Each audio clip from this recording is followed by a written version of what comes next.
Today on Fed Up, we're gonna meet two foodies with decadent tastes looking to stay trim and prevent further stomach ulcers. My name is Byron Reynolds, and I suffered from an ulcer that was undiagnosed for many years, and I ended up having to have surgery, and now I'm beginning to eat again, and there are certain restrictions I have on that eating, such as spicy things, salty things, so I'm trying to learn to incorporate different items into my diet that will take place of those items. I am here to basically get some help with eating habits. I had a really bad motorcycle accident last year, towards the end of the year, and so it's kind of prohibited me from being able to, do all the things that I used to do, which, is a whole variety of things, boxing, hiking, running. I can't do any of those things now, so I really don't have anything to combat bad habits. And so what I need to do is I'm fed up with the bad eating habits. Christina, well, we met about 8 years ago, right when I was going through my ulcer thing, and she was really instrumental in helping me during that. And we just created this bond because we both knew what it was like to have these limitations put on us. We were really active people living our lives, going places, doing things, and then all of a sudden it just stopped, and cooking just became our sort of center of where we really gravitated to. Hi. Hello. I'm Andrea.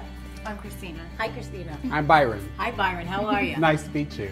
What do you guys got going on? What are you fed up with? Our junk food cravings. Our rich foods. Yes, uber rich. Well, what's happening? I mean, what do you, like, you're eating junk food, you're eating rich foods, and what's the result? Not as energized as we should be. And a little more down here than we would kind of like to have. For him, for me, it's going to be a little bit more down here, but anyway. And you're eating junk food every day? Is this some of the junk food you're eating? That looks pretty good On to a me. pretty regular basis, yeah. Truth be told, yeah. Candy a little all bit day? more than we'd like to. A little bit more than you like to. Yeah. Are there any ailments coming up because of all this junk food that you're eating? There's not enough exercise to counter it because of, my injuries and his condition, so we need to get healthier. Yeah, I think I read that you had an ulcer. Had the ulcer, my immune system was down, I went into a coma. And it was December 5th. I went into the hospital, and they put me into an induced coma, and for 3 days no one knew where I was. When I woke up, the first person I saw was Christina. Okay, so we're gonna get rid of some of this stuff today to help you feel more energetic, and of course you to give you a better stomach. Okay. But first we have to ditch the crap.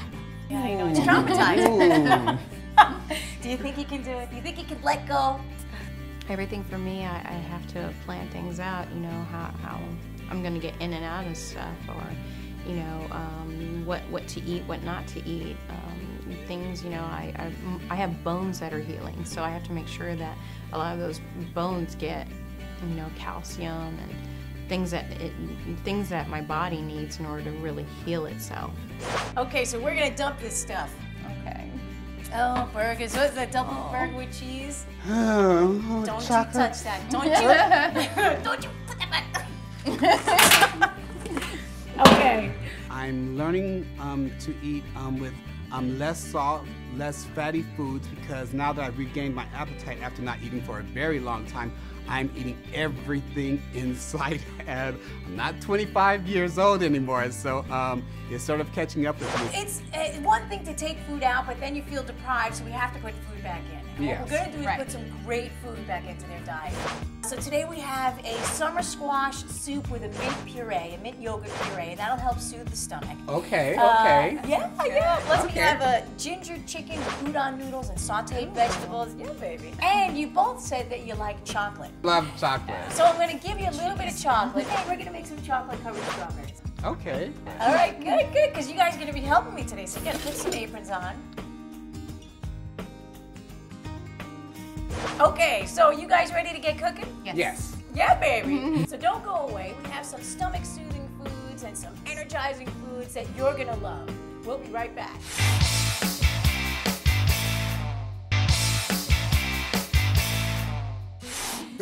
baby, we're back. We're cooking up something yummy for the tummy.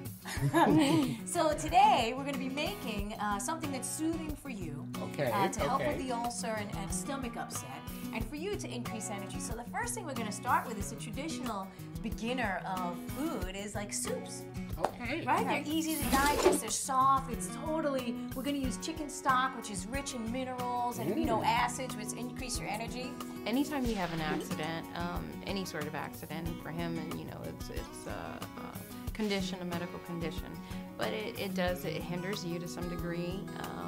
You have to think twice about what you're eating, what you're putting into your body, versus when you're healthy, you don't think twice about anything. So we have here some summer squash. So we're gonna have you cut up the squash, okay, and we're gonna have you cut up the onion. Okay. Any particular way here? No, we're gonna puree it. So what we'll do is just put it into nice chunks. Okay. You know, just big chunks, and this we'll throw away. You take off the top and you take off the bottom, and we'll toss that out. All right. My mother used to make me eat summer squash, so hopefully your recipe is a little bit better than hers. Did she traumatize you from squash? A little traumatized, but hopefully my palate is a little bit more refined now. When I was a kid, most vegetables were okay, but my mom would make yellow squash, and I really didn't like yellow squash. I'm like, Mom, please, I don't want to eat. She's like, eat it, it's good for you. A lot of times people just don't know how to cook vegetables or what to do with them. So they turn into like a horror shows. Well, for me, the issue is just getting it soft enough to where I could just it just falls to pieces in my mouth because of the braces. Oh, how long have you had braces? 2 weeks. Oh, wow. So soup will be perfect for you. It's pretty much most of my diet right now, besides the junk food. Oh, So besides no, I junk figured food. How are these? Those are beautiful. Okay, so great. we're going to take those onions and put them into this pot that I have a little bit of olive oil in. That's great. And we'll put that up on like a medium-high heat. Are we ready for the squash? Or? No, my onions first. Yeah, those onions first. Okay. Okay, a little more onion. I'm Okay. just going to grab this sea salt. And we'll put a little salt in there. And Great. And now we're ready for your squash. Right. Yeah, free to baby, help. don't be shy. Just grab, yeah, that one goes back to the universe. okay, I see this is gonna be a team effort here. We're going to work together to get you guys there we healthy go. and happy and energized. There we go. And we have here some chicken stock, but if you don't have any stock, you can use water. Okay. But you said you wanted food that has more flavor. Yes. So anytime that you add a stock, it actually brings depth. Oh, It'll okay. add another layer of flavor, besides the fact that it's rich in minerals. And then we'll bring that up to a boil, and then lower it to medium flame, probably for about 10-15 minutes until this gets soft, and then we're going to puree it. But in the meantime, we're going to make a nice little sauce that we're actually going to put on the soup, you know, almost like a little drizzle of yogurt and herbs. Ah. So yogurt, you know, traditionally it helps you digest, Okay, because it good. has beneficial bacteria in it. Ah. You know, and if you're suffering with an ulcer, you know that you have the H. pylori bacteria, Right, which right. is the bad bacteria that Yes. causes ulcers. So you want to put some good bacteria back into your system. And also we're using some fresh herbs. Now this is mint and some parsley. Have you ever noticed that a lot of times at the end of dinner people have a mint tea? Yes. Yeah, because mint is great for digestion of food. Oh, okay. So what we're going to do is we're going to take the parsley and the mint and we're going to puree it with some yogurt and olive oil and a little bit of salt, and that'll be what we're going to drizzle on the top of our soup. I thought parsley was just stuff they sat around meals. Garnish. Garnish that you put. I didn't know it had an actual function. Yeah, garnishes traditionally were on the plate to help you digest food. So it's just for mojitos. yeah, mojitos. Right. There you go.